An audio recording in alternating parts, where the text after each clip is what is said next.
Okay. First of all, Hashem, please connect us to the true tzaddikim who are alive today, the true tzaddikim who are buried in the earth, and to the tzaddik Yisod Olam, Rabbi Nachman Fegazal, that everybody here should hear exactly what they need to hear at this juncture in their life, that should bring them so close to Hashem, so close to their dreams, so close to Emunah, and that we should go into Shabbat with simcha and joy. This is the concept of sleeping at night. Because at nighttime, darkness is drawn into the world. And this darkness, where is it coming from? It's coming from there's a Kabbalistic concept that's called transcendent darkness. This is the concept of the depth of darkness, the source of darkness.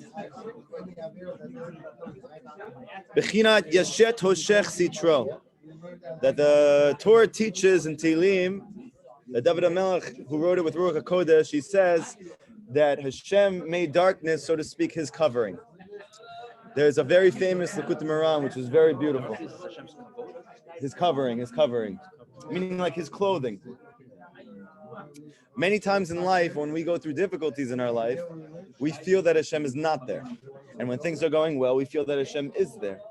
Chassidut and Kabbalah teach it's actually kivyachol the opposite. That when you have darkness in your life, that is Hashem's clothing. And even though in this world that darkness is painful because we don't believe it's good, at its source, it's the highest good.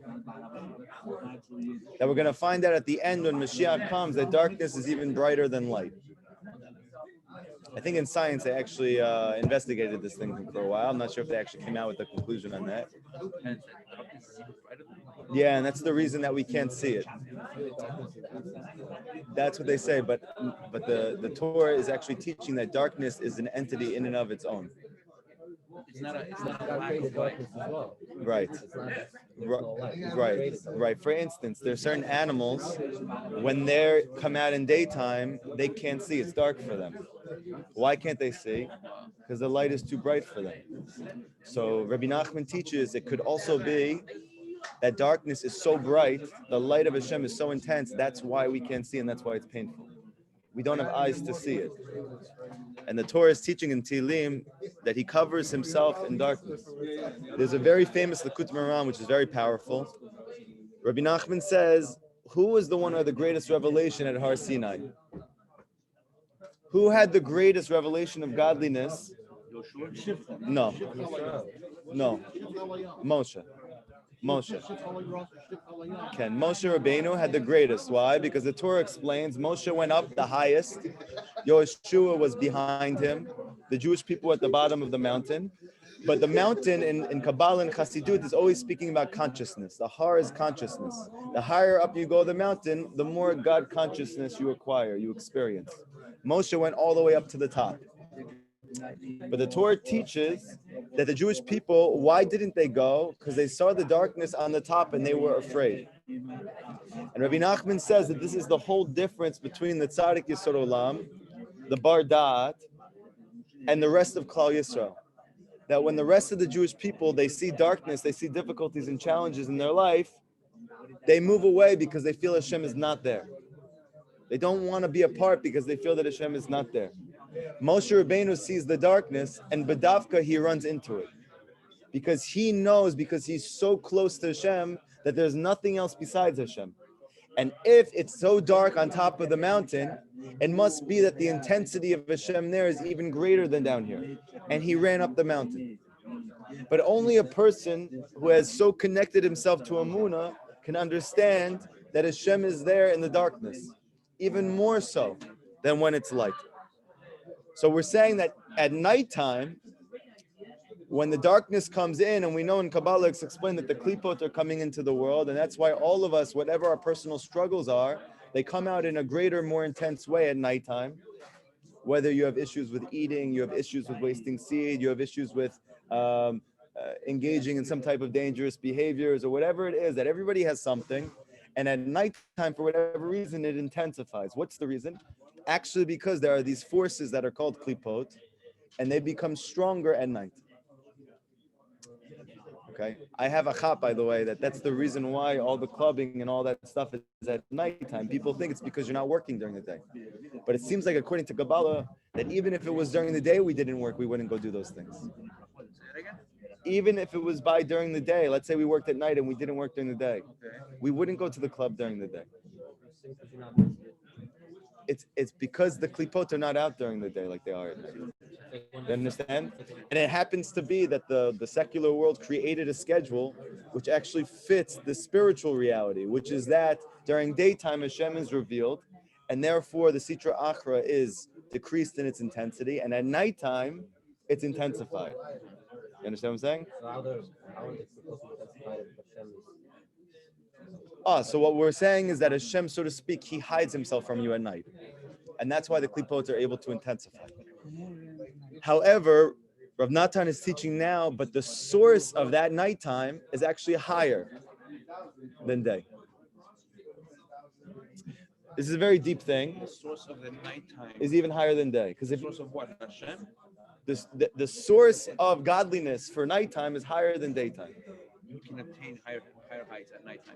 You can attain higher, but yes, you could. If you reach its source, you can attain higher revelations of godliness. But we're saying that at its root, nighttime is even higher spiritually than daytime. Even though daytime is the time of revelation of God, and nighttime is the concealment of godliness. Why is that? Because just think about it for a second. I know it's a little deep. What's harder, to just be and exist, or to be there and somehow make it that it looks like you're not there at all? It's basically why is nighttime so difficult? You can explain it this way, because it's double teamed. It's double teamed at night. When they double team, let's say Julio Jones, yes, it's because he's Julio Jones. Right. That's why. It's the same thing like this.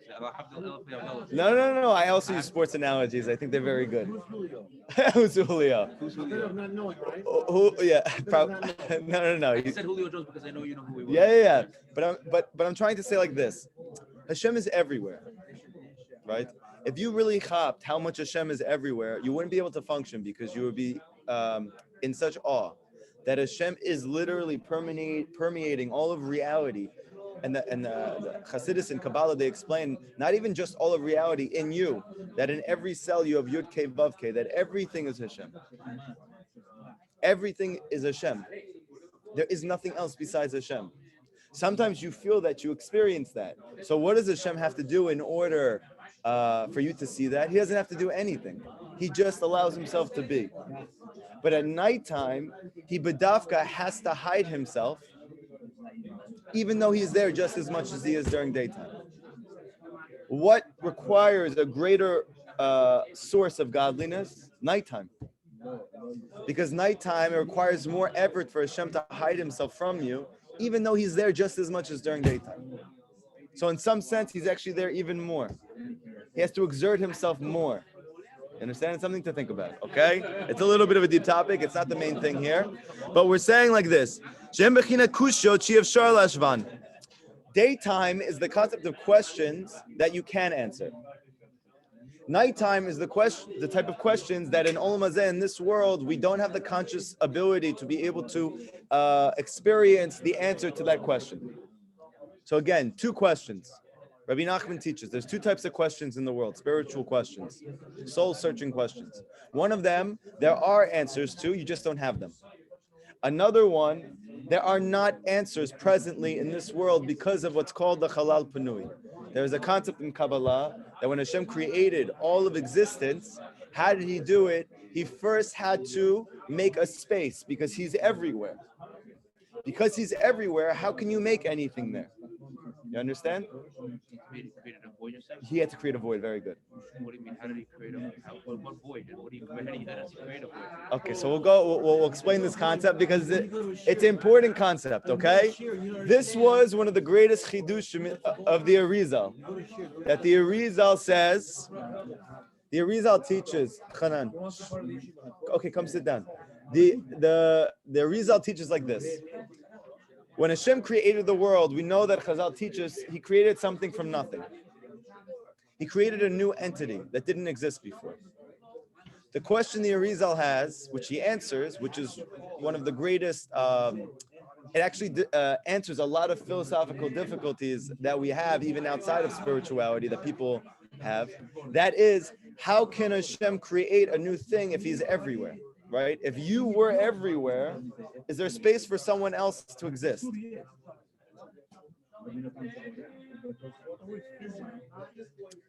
No. If you're everywhere, there's no space, quote unquote. This is all kivyachol. The Arizal says don't take it literally because there's no way for you to understand. But if for anybody else to create. no, there's no room for anything to be created because Hashem is everywhere. So the Arizal, what? Who cares if he's hidden? He's still there.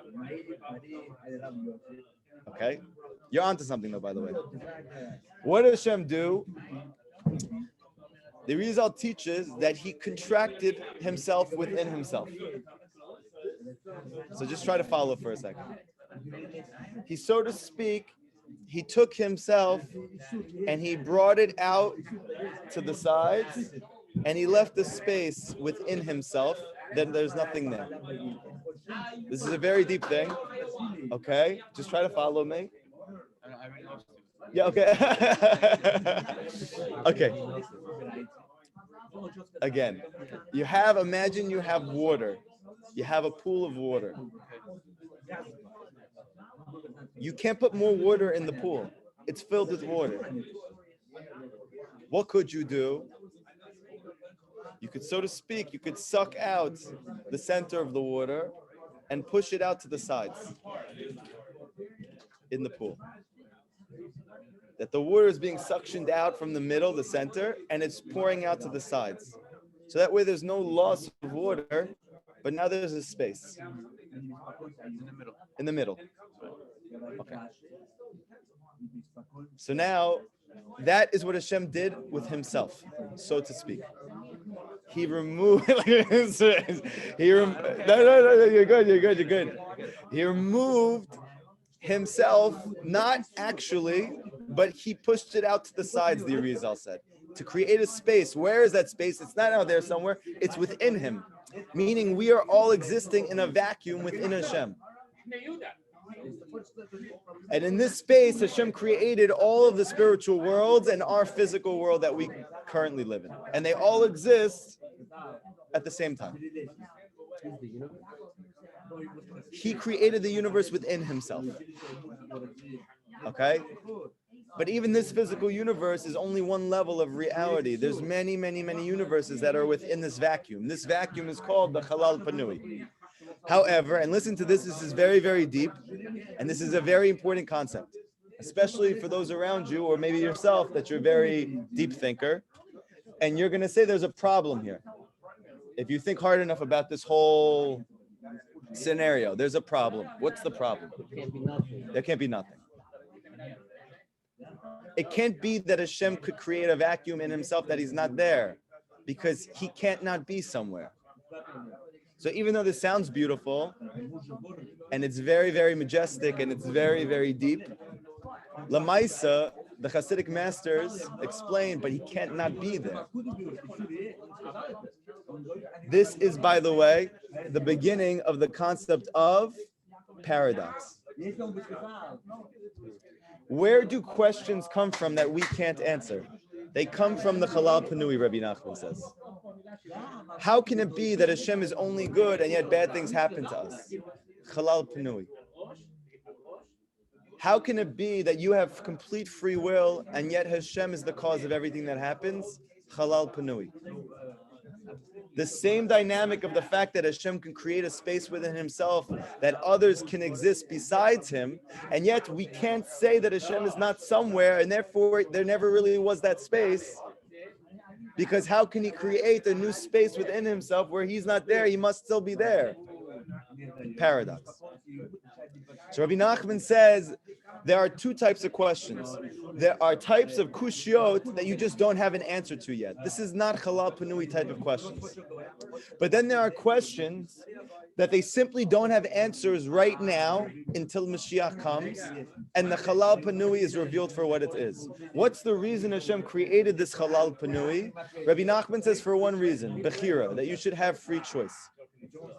by having the perception that you have your own reality in and of itself, and that Hashem, so to speak, is not there, you can now make your own choices.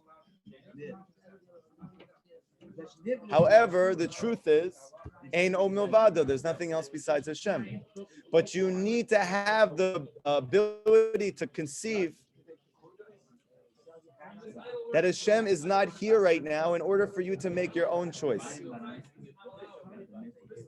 As an example, if I right now have I'm in front of a bar, okay? My wife's waiting for me at home, and I had a rough day at work, tired. My boys call me. They say, hey, David, we're going to chill. It's going to be a kosher situation, yeah? We're going to go up to the VIP room. Nobody's over there. We're just going to chill. We're going to hang out. We're going to play cards. We're going to drink shots.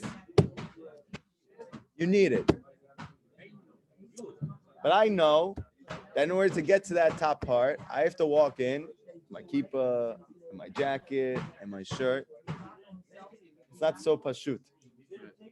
So what are my choices? I could take my kippah, I could put it in here, I could change into my hibodedu gear, and I can go up to the club and go up to the top. How do I even have a havamina to have this inner dialogue with myself? How do I have the ability to even have this debate within myself about what to do? I must not see Hashem right now. Because if Hashem was as clear to me as day, I wouldn't have the ability to make a choice right now. So Rabbi Nachman teaches that your ability to make choices is dependent on the concealment of Hashem in your life. And if Hashem was revealed to you always, you couldn't have a choice.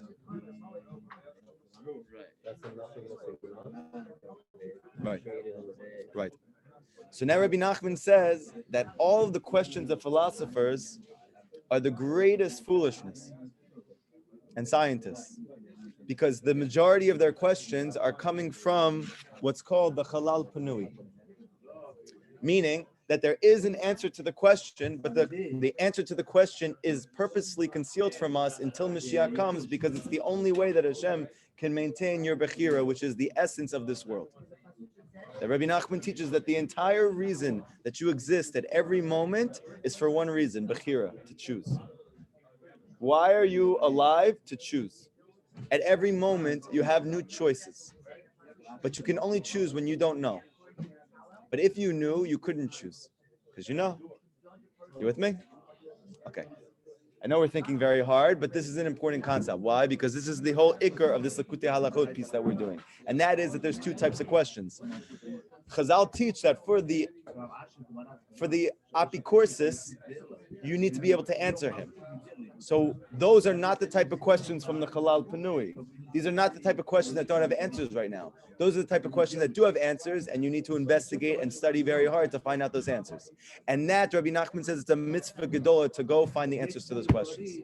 However, Rabbi Nachman says those questions that come from the Chalal Panui, one of those being, how can it possibly be that I have 100% complete free choice at every moment of my life, and at the same time Hashem is the one who's causing everything to happen? This comes from the Chalal Panui, and this is something that is a sore for you to investigate. Why is it a sore from you to investigate it? Because it's a black hole currently. It's not just that it's a waste of time. It is a dangerous endeavor.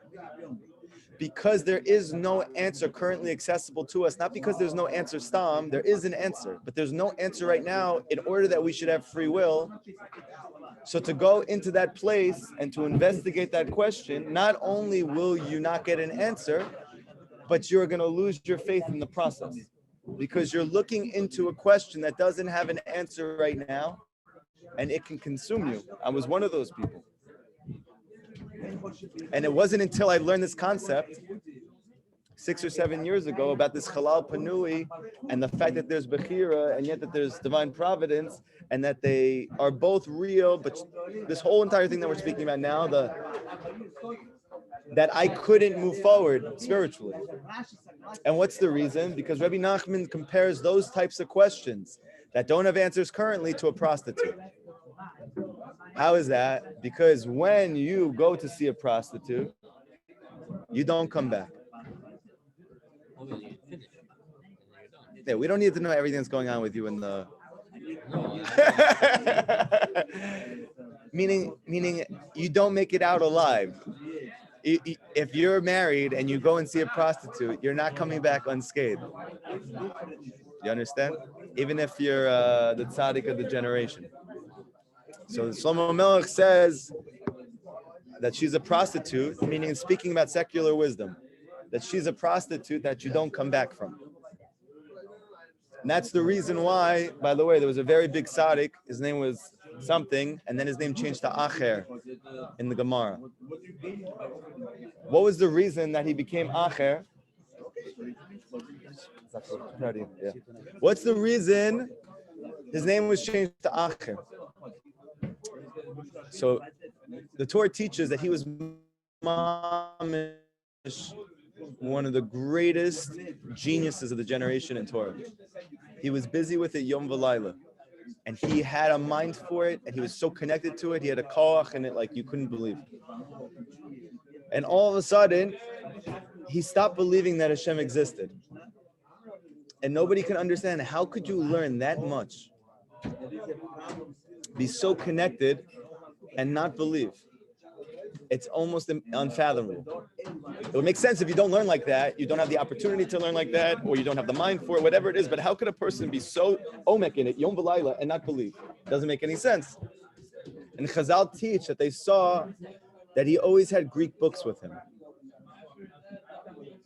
That while he was learning Torah, he was also learning the newest wave of intellectual wisdom, which was at the time Greek wisdom.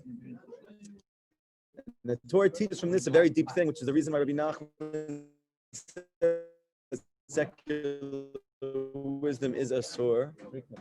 Aristotle, Socrates, all of these things. Okay? That what happens? What's the reason he says it's asur? Not because he's against you moving out of a certain zone or a certain space. He's not worried about you being constricted to, putting yourself in a hole. But he understands that on a very deep level, that Greek philosophers and most philosophers, they're dealing with questions that come from the Halal Panui. And when you are trying to answer those questions, you automatically get sucked into the Halal Panui. And in that space, you don't come out of. It means, it literally means halal, or halal can also be a space. Panui means empty of itself. What does it mean? It's a vacuum. A vacuum. Okay? In the universe, there's a vacuum that's called halal panui, and in yourself, there's also a vacuum called halal panui. Yes. Okay? Yes, 100%. Okay? Everything is always like that. So now he's saying like this. But in truth, there is a greater revelation of godliness in those questions that you can't answer than the ones that you can. We just simply don't have the answer to those questions right now.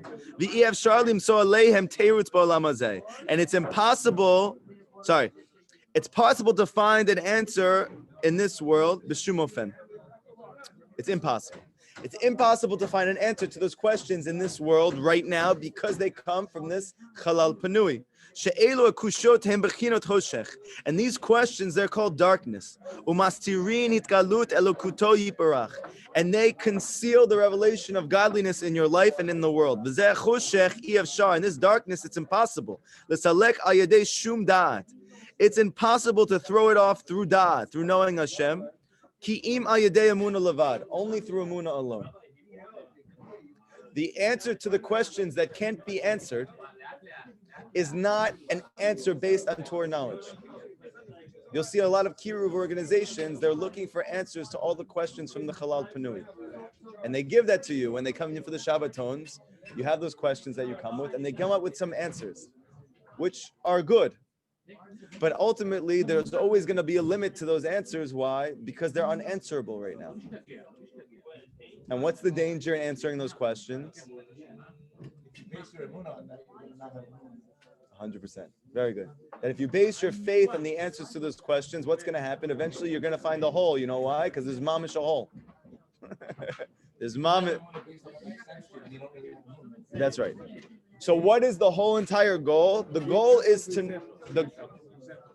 We gave examples before you came here. Yeah, it's okay. So, what does it mean practically? Rabbi Nachman says Emunah is dependent on truth. That the degree to which you're connected to truth, to that degree you can have faith. But faith is a complete opposite function of truth. Truth is the revelation of Hashem in your life, and faith is believing in it when you don't see it. But Rabbi Nachman says that your ability to have faith, it's so to speak that faith begins where truth ends. You have to have so much connection to truth that when you don't see it, you can believe in it. Does that make sense?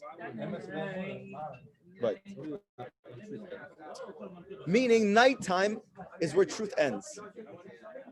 Yaakov, Rabbi Nachman teaches, is the concept of daytime.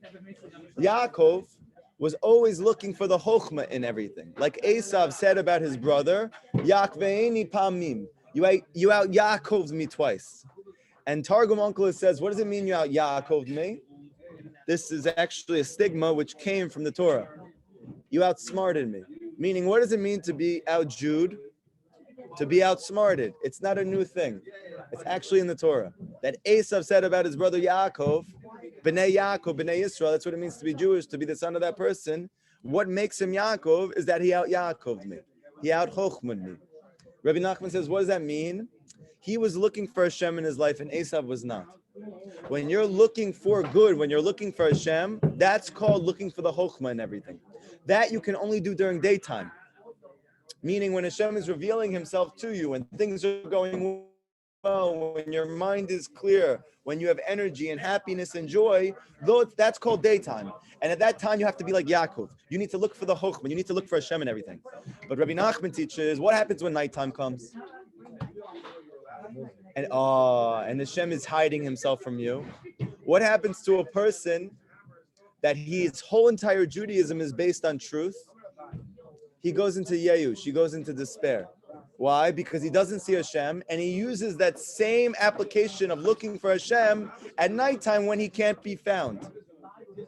Meaning, when there's a COVID virus that sweeps over the world, when his business tanks, when his kids, even though you raise them for 18 years to be one way, they go in a different way. And the health issues that come. And all of these things are called nighttime. And what do we normally do? We apply our daytime muscle of looking for Hashem, trying to understand, when in truth, it is coming from the Chalal Panui. It's coming from that space that there is no answer right now. What do you need to do then? Emunah. You need to have Emunah. Not because there is no answer, period. There is an answer, and that answer is going to be revealed when the Mashiach comes. But when it's nighttime, it's not the time to be like Yaakov. That is the time to be like David.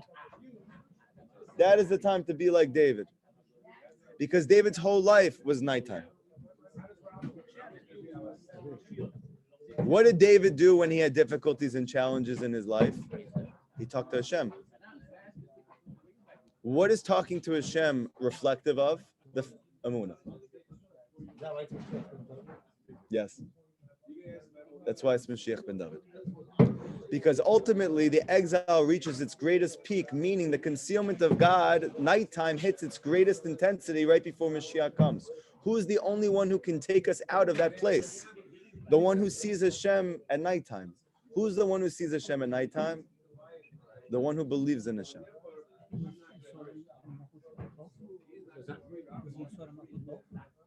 He was Malchut. But he was Malchut. The Emunah that's within you is called Mashiach.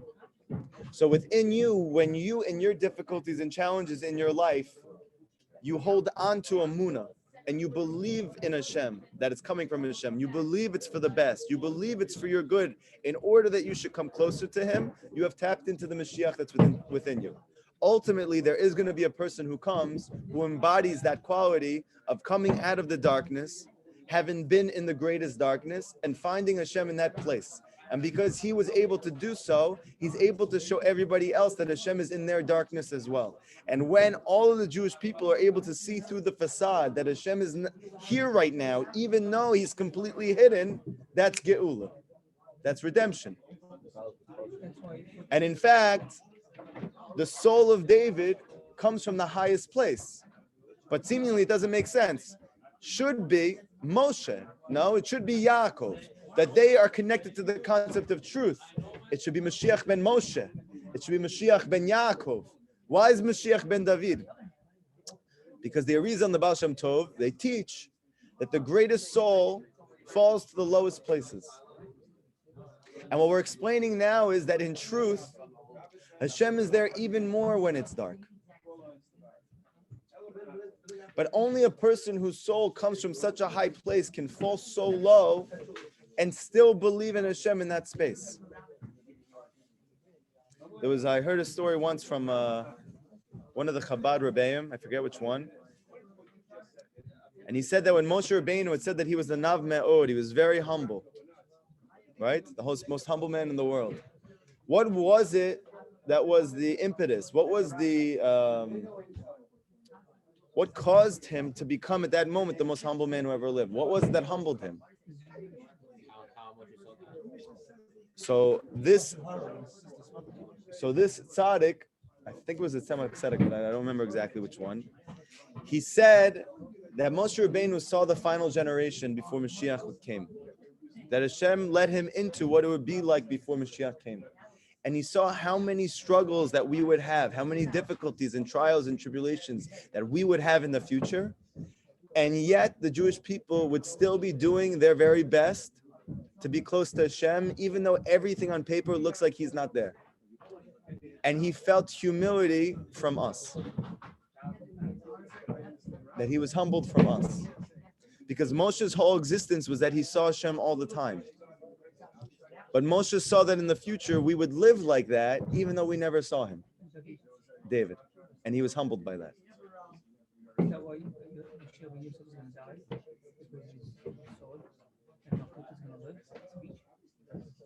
It's a good question.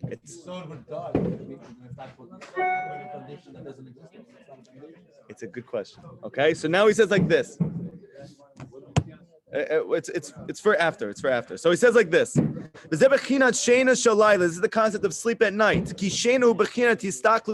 What happens when you go to sleep? You stop thinking. Your consciousness goes into exile. Right? When you go to sleep, what happens to your mind? I understand that, but your consciousness. Are you consciously awake? You're sleeping. Can you go run after Hashem when you're sleeping? I know you can have a dream, but I'm saying, can you consciously, you as a person, you, not people you heard about. What are you doing when you're sleeping? You're unconscious. You're unconscious.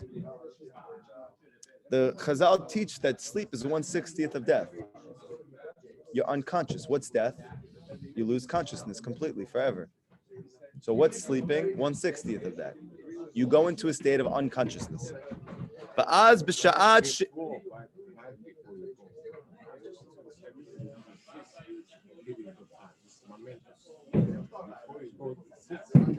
Right, you're supposed to remember where you're going.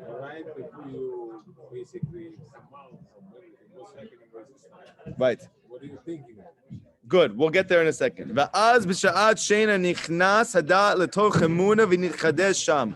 What's happening at the moment of sleep? Your da'at leaves you and it enters into what's called Emunah. So in the language of Chassidut and Kabbalah, they explain that Emunah is like a womb. And da'at is like seed. And Emunah is a womb. Meaning like this. Your da'at, what happens when you learn? Like him right now, his brain is exploding from all these philosophical deep concepts. So what's going to happen after this? He's going to be fried. So what does Rabbi Nachman say to do then? Stop thinking and believe. Go act and go believe. And what's going to happen is your consciousness is going to be refreshed. Why is it going to be refreshed? Because your da'at needs rest. Your mind needs rest. The whole point of sleep is for your mind, meaning your consciousness, to go into the womb called Emunah and to rest there. And that's why in the morning when you wake up, we say, great is your Emunah, Hashem. Meaning the whole reason we're back again is that our da'at came back to us. Our consciousness came back to us after at nighttime while we're sleeping. It's in the womb of Emunah. Yes. Kind of. Like the pasuk says, renewed in the morning, great is your Emunah, meaning that the Emunah is the womb which is renewing us in the morning. Like Rabbeinu taught us, meaning at the time that the darkness, the nighttime is drawn in, meaning like when it begins lishlot ba'olam elo aklipot va'kifirot va'kushot, meaning it's the time in which all of the klipot come into the world, and then all of the questions of Emunah then come and they plague your heart, and you're not able to answer those questions, not because they don't have answers, because it's nighttime. That's the concept of the drawing of darkness into the world. And you need then to sleep, meaning that sleeping is the answer to the difficulty. The answer to the klipa is go to sleep. What does it mean, go to sleep? Have Emunah. To be awake means to be conscious. That means understanding. What do you do when nighttime comes and the klipot come? Chazal say, go to sleep. Why do they say you should go to sleep? Because that's the tikkun for your mochin.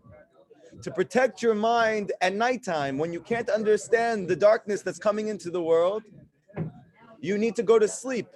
And that's not just at nighttime. Rav Natan is bringing, this is a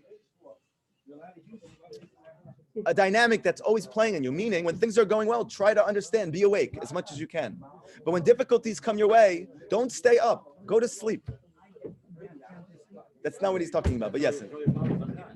Throw yourself on Hashem completely. Stop trying to understand what's happening, because if you try to understand what's happening when you go to sleep, what happens?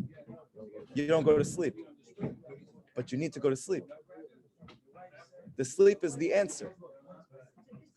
You understand? The answer is that the answer is nobody's will. So what do you do when the difficulties come? Stop trying to understand and take a sweet nap of Emunah. Throw yourself on Hashem completely. And then after you take a nap, and Hashem in his love and rachamim, he'll eventually wake you up again and you'll get answers. But you need to handle those challenges differently. When nighttime comes, you can't apply the same type of mindset as during the daytime. When nighttime comes and you're laying down in bed and the difficulties are surrounding you, the answer is go to sleep. But if you stay up all night trying to figure out answers to your problem, not only can't you, but you didn't sleep either. So what happens to a person often when he has depression? It doesn't just come on a person. It comes with nighttime has come, and he's trying constantly to stay up. He's trying to find answers for nighttime.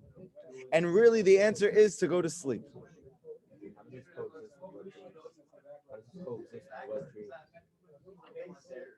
That's for another time.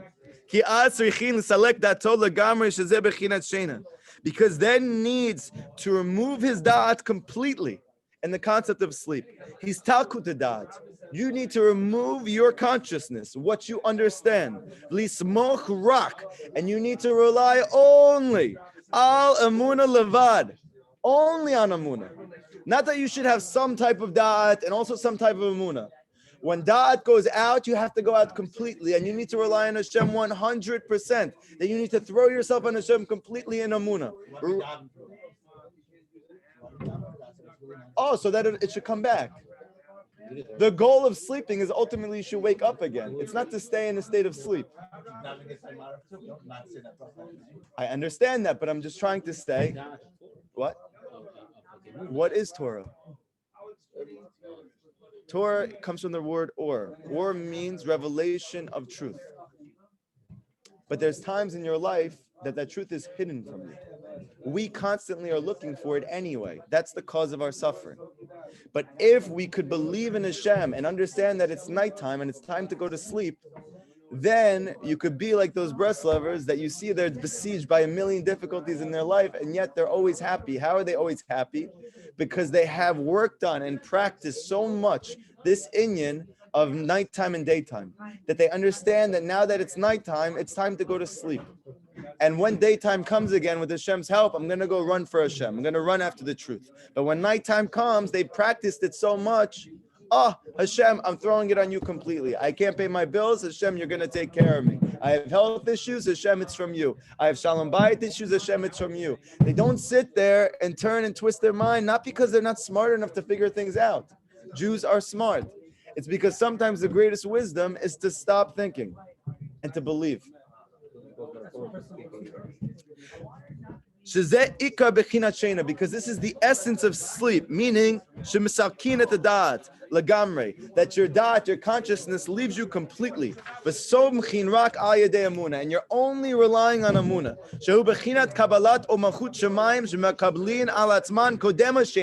Like the holy Reuven Tzaddik says here. What do you do before you go to sleep then? If we have this entire concept of sleep time is Emunah time, so what do you do in that moment before you go to sleep? So Rav Natan, he mechavin to Rav Natan Zal. That Rav Natan says that's why before you go to sleep, Chazal say, what should you do? Shema Yisrael. What do you do when you say Shema Yisrael? You close your eyes. What does it mean to close your eyes? Emunah. It's metaphorical, it's spiritual, it's physical, it's psychological. It always exists on every level like that. Everything Rabbi Nachman says. Many people they can learn all night.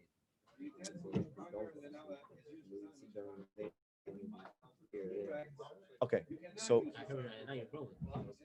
look, everybody has a concept of sleep, whether it's physical sleep or it's spiritual sleep. Every person has to sleep. Either it's spiritual sleep or it's physical sleep or it's both, right? The Babachur Rebbe slept 3 hours a night. He slept a little bit. Rav Avadia slept 3, 4, 5 hours a night, 3, 4 hours a night. He slept. But the concept of sleep is very deep. Because there's something in Kabbalah and Chassidut, they call it mochin de katnut and mochin de gadlut. There are times that your mind is working very sharp, and if you can think very clearly, and you're happy. And then there are times that it's the opposite. It's not like that. That your mind feels constricted, that you feel pressured and anxiety, and you feel squeezed. And Rabbi Nachman says the key to life is to know how to flex muscles in both cases. You don't flex the same muscles in both those situations. We, especially those people who are smarter, they are specifically bedavka trying to flex the same muscle during daytime as they are at nighttime, and that's the cause of their suffering. It's bedavka at nighttime that they need to say Shema and close their eyes. Ignorance is bliss. Not ignorance. It's coming from truth. It's rooted in truth. This is an important thing. The faith itself is rooted in truth. We believe in the truth so much that even when we can't say it, we still believe in it. Just like when you're married to somebody, when you get married, you're married because you love that person, because there was something about that person that you connected to, that they connected to you. And then all of a sudden, a few days down the line, a few weeks down the line, months down the line, years down the line, you start to have shalom bayit issues. You start to have issues that you never imagined before. And all of a sudden, you're wondering to yourself, what happened? For a person who doesn't have Emunah, he's going to get divorced. Why? Because this is not what I signed up for. But if you understand and you're so connected to the truth that was before the problem, that you realize that that's still there, even though it's hidden right now, that I'm going to go to sleep. And I'm going to beg Hashem and pray to Hashem to be able to get back to the point that I'm able to see that truth that I believe in right now. So let's finish this halacha right here because we're almost done. That's why you say Shema Yisrael before you go to sleep. And you're taking on your son, O Malchut Shamayim, Shemakablim al atzmam koden hashena, ayedei kriyat Shema she'al amita. Shehu emunah yichud. Because what is the whole concept of Shema? That you're recognizing, that you're establishing, that you're verbalizing your belief in the unity of Hashem. What does it mean, the unity of Hashem? Not that Hashem is one, that everything is one, that everything is Hashem. And therefore, no matter what is going on in your life, before you go to sleep, What are you doing? What are you doing before you go to sleep?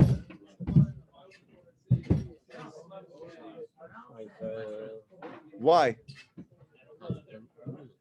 Concept of Emunah. What type of Emunah?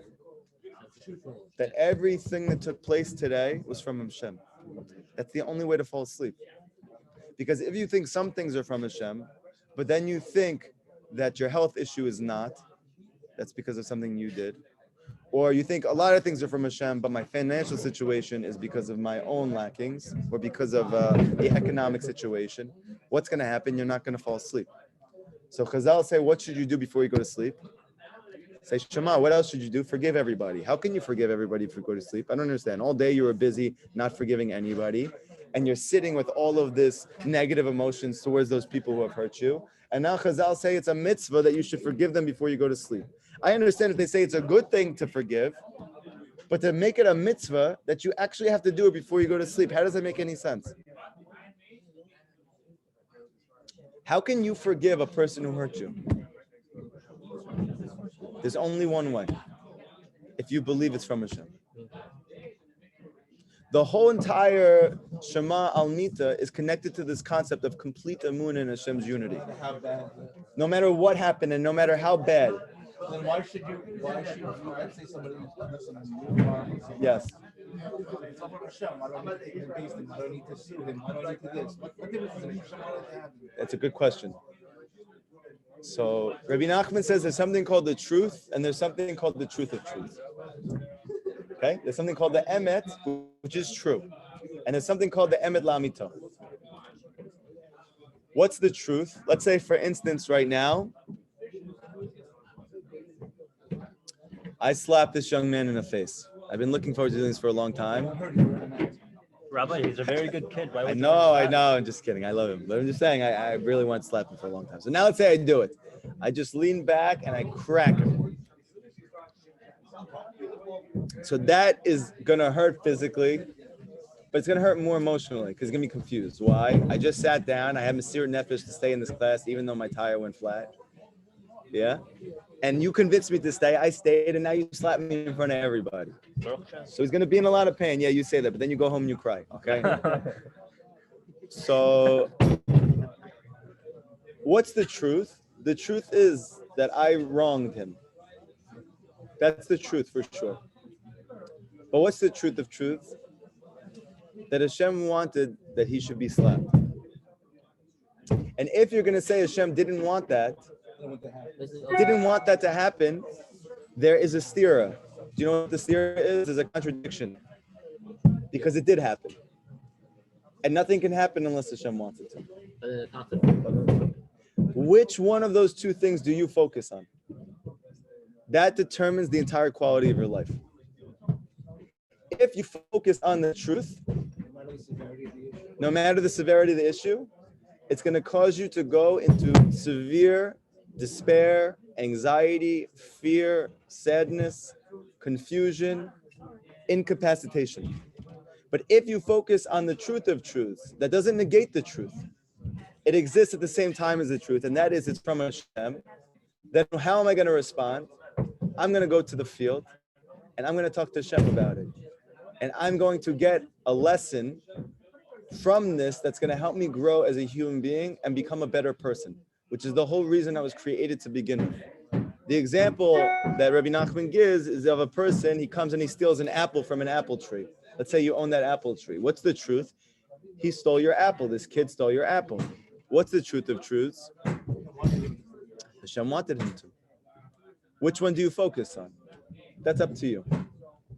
But the result of which one you focus on is going to be the cause of everything that takes place in your life, especially in your inner world. I know. What I was asking is how's the concept of bad? You know what I mean? Like someone does something. Chalal Panui.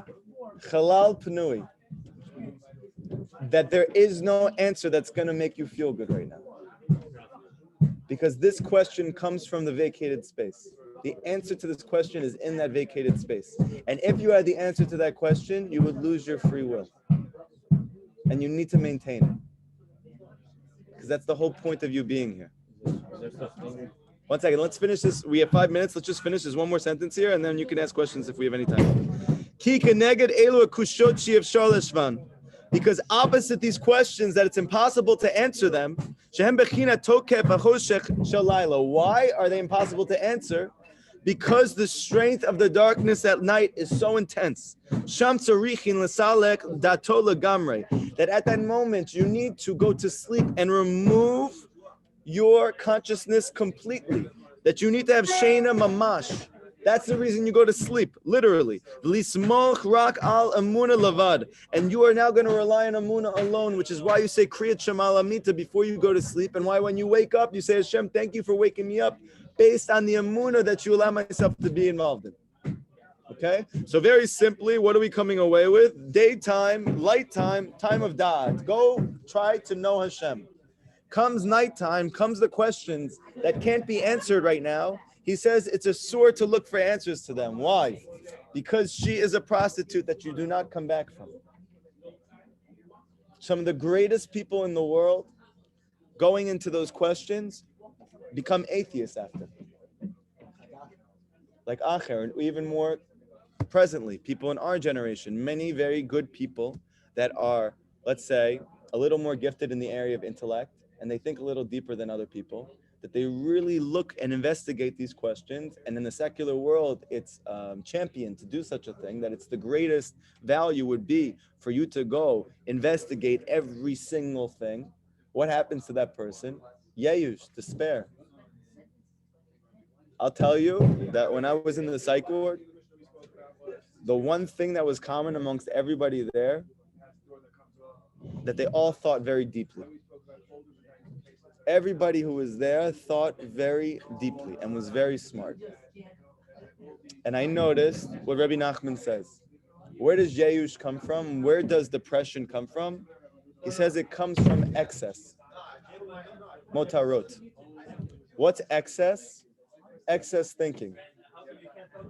And what's the concept of excess thinking? When you move beyond the realm of questions that can be answered, and you start to delve into the questions that cannot be answered right now. You're wasting seed. You're wasting seed. Is that why it's such a big event? Yeah. When it comes to that stuff? Yeah. No, I mean the other way. Yes. It's considered wasting time on things that you can't. Beautiful. It's not that you can't. You don't come back from her. No, but what I mean in terms of, without getting appropriated graphic, what I mean is, there is an answer. Get married. Oh! Do you hear what he said? Benny, did you hear that? He said there is an answer to the question. Get married. What was the question? The question is, but is that the reason why it's such an aver to waste seed? Because our friend here said that thinking about things that we can't get an answer to right now, it's like going into the halal panui. There's no answer right now presently. So he said it's like wasting seed. So then our friend here said next to him, maybe that's the reason it's such a big avera, because you have entered into the vacated space. So I said, and that's why you can't, it's a shiur. So he said, but there is an answer. I said, what? He said to get married. Who you get married to? Hashem, Emunah. That's how I got it. No, you get married to Emunah. You got married to the tzaddik. You get married to the tzaddik. You get married to the tzaddik. You get married to the tzaddik. You get married to Emunah, and when nighttime comes, you rely on that. No, I meant it both. I know. I got it. You're doing good. You're a good addition to the class. I mean, I don't know. I'm not, but I think especially with all the struggles people have today, Yeah. in my opinion, not that I'm anyone to give an opinion. Yes. So, I mean, obviously it has to be the right person, it has to be the right life situation. 100%.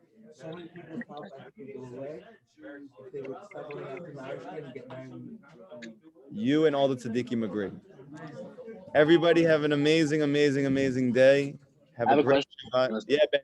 Question, go ahead. When a person goes to sleep, is he now entering halal panui?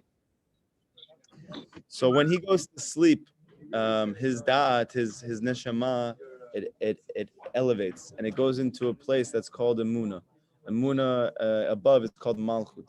It's a womb, and it rests there and it reinvigorates itself there, and then it comes and enters back into his being. Mm-hmm. Now, I had one more question. Yeah. I just don't remember it right now. That's a good thought also. That's No, it's left me. Sometimes Hashem gives God and He takes it right back. takes it away. Left me. Takes it away. Any other questions from the peanut gallery over here? No, we're good. Yeah, you have a question? Go ahead. So is there such thing as forgiving and not forgetting? Forgiving and not forgetting. Why? Because you said that if you truly forgive, you accept that it's from Hashem, that's why you forgive. You have Emunah. Right. So what about the people that say, I forgive you, but I don't forget? Is that the same thing? Or is it that If they say I forgive and don't forget, it means they don't really believe it's from Hashem. so they didn't forget? No.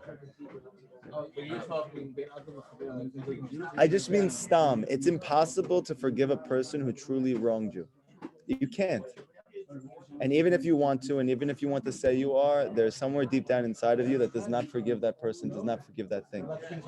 The only thing that allows you to really forgive is to stop focusing on the truth and to focus on the truth of truths. And that is that this thing couldn't have happened unless Hashem wanted it to. This is what allows a person to forgive, and this is why you say it on your bed before you go to sleep. Someone said, can you give a quick summary? Summary says, the summary is that there's two types of questions. Okay, in these questions, there's questions that have answers, there's questions that don't have answers. Rabbi Nachman explains that these questions exist inside your heart as well. That when the Torah teaches, know what to answer the apikorsis, it's not speaking necessarily about another person. It's talking about the apikorsis, which is within your own heart, the part of you that doesn't believe. And he's saying that part of you that doesn't believe has two elements. The part of you that doesn't believe that can have answers to some of those questions, you need to go find those answers. But then there are questions that don't have answers. And for those questions, you need to go to sleep. You need to have Emunah. Emunah is the key to being able to sleep well. By the way, you should know, just as a last point before we end up the class, Rav Natan, right before Rabbi Nachman passed away at 38 and a half years old, he knew he was going to pass away, and he was sitting in front of him.